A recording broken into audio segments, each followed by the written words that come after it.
Media में प्राप्त जानकारी के अनुसार मलेशिया, कोलंबिया और जर्मनी के बाद अब वो वियतनाम की यात्रा पर गए हैं। यद्यपि वास्तविकता क्या है वो तो जिस स्थान पर उनका आविर्भाव होगा या वो प्रकट होंगे तब समझ में आएगा कि वो विदेश में कहां पर गए हुए हैं। परंतु जैसा कि पूर्व में अनेक संदिग्ध भारत विरोधी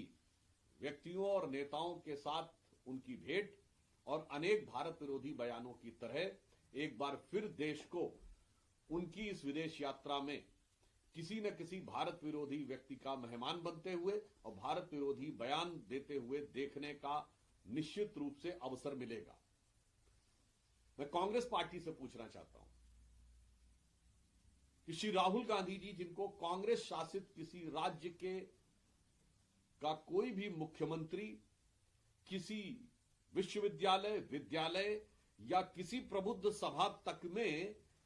बुलाना आवश्यक नहीं समझता है, उन्हें विदेश में कौन से लोग हैं जो उनका बारंबार स्वागत करने के लिए और भारत के विरुद्ध हाहाकार मचाने के लिए निरंतर बुलाते रहते हैं। कांग्रेस पार्टी को इसका खुलासा करना चाहिए। और आज एक और अन्य घटना, कांग्रेस पार्टी द्वारा आयोजित प्रेस कॉन्फ्रेंस में जैसे ही पत्रकारों ने बांग्लादेश में हिंदुओं के विरुद्ध हो रहे गंभीर अत्याचार का प्रश्न पूछा तो कांग्रेस के नेता श्री केसी वेणुगोपाल और श्री जयराम रमेश जिस तरीके से उठकर खड़े होकर भागने लगे, उसे देखकर ध्यान आता है